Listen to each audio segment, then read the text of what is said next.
L'art d'aujourd'hui se dilue dans son essence. L'art d'aujourd'hui, il y a donc un art d'hier, différent de l'art actuel, et probablement un nouvel art demain. Y a-t-il une essence commune à tous ces arts? L'existence précède l'essence, selon Sartre. Donc, si on réfléchit, l'art n'a pas d'essence, puisque l'art de demain n'existe pas encore. Et il se dilue dans cette essence qui n'existe pas. Et qu'est-ce que c'est s'y diluer? C'est en faire partie? C'est l'englober? C'est y disparaître? J'ai choisi ce sujet parce que je ne le comprends pas. J'imagine que mes questions ne vous ont pas aidé si vous êtes dans le même cas, mais suivez-moi. Je vous propose, pour comprendre, de commencer par le début. Hier, l'art. Vous avez peint de vagues formes animales sur les murs de vos grotesques cavernes, puis bâti en l'honneur de vos dieux leurs merveilles. Des statues antiques aux enluminures, des poèmes aux cantiques, d'une scène à l'autre, diversifiant les supports, diluant ce qui semble, à première vue, être l'essence même de l'art, la beauté. Cette beauté d'un art esthétique, qui n'a pas de rôle à jouer. L'art pour l'art, qu'on oppose souvent à l'art engagé. Ce raccourci fait pose en fait une question d'apparence facile à étudier. Quelle différence y a-t-il entre un artiste et un artisan? L'utilité, me répondrez-vous. Un artiste peint un tableau et un artisan construit une chaise. Bien. Et si, dans un élan de créativité, d'envie, peut-être de ce besoin de créer qui qualifie, je le crois, le mieux les artistes, cet artisan, donc, avait, en plus d'offrir à votre corps une position assise confortable, fait de cette chaise un bel objet, que votre esprit apprécierait. Et si ce peintre dont nous parlions avait été payé pour dessiner sur un plafond de chapelle un motif qu'il n'avait peut-être même pas choisi? La commande, suivie de rémunération, vous dérange peut-être. On oublie souvent que certains arts sont également des industries. Au cinéma, par exemple, on oublie les contrats, on oublie les stars, on oublie les producteurs, on oublie les énormes studios.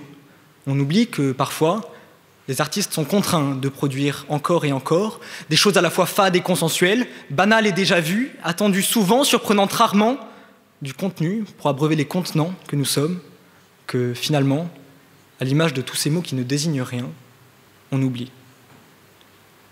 L'argent qui est en jeu, souvent inconnu des enjeux de l'art, n'est pas véritablement un problème. Dans la peinture ou la musique, pour les exemples, il n'en est pas un, car il ne concerne finalement que très peu d'artistes dans ces milieux majoritairement précaires. Payons les artistes donc, surtout que, pour revenir à l'utilité, certains disent que l'art est essentiel. Essentiel, car il faut être entouré de beau pour créer à son tour du beau, de manière artistique ou non. L'art d'aujourd'hui tient donc seul ce rôle qu'il partageait autrefois avec l'artisanat, avant que ce dernier ne soit remplacé par les procédés industriels qui, certes, facilitent le travail, mais entourent les fabricants, ouvriers ou autres, de lait, ne produisant que du lait. L'industrialisation qui a si vite transformé notre monde nous introduit en fait à ce dans quoi l'art se dilue peut-être le mieux, le temps. Son impact est immense, faisant en quelques siècles de la Joconde, par exemple, une image plus qu'un tableau. Vue, revue, re-revue, adaptée, changée de contexte, de style, de couleur, de sens. Car peu importe ce qu'on a voulu dire en la peignant, car votre histoire est plus forte. Car l'art, loin d'être éternel, est en constant changement. Je vais rendre à César ce qui lui appartient, et ce soir mon empereur se nomme André Malraux.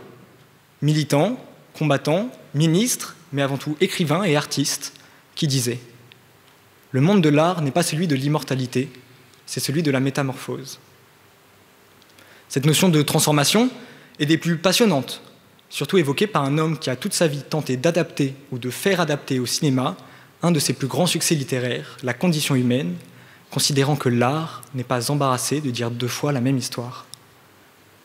Au-delà des passages de format en format, donc, ou de secondes en siècles dont nous avons parlé, l'art se dilue également dans un de ses concepts les plus actuels.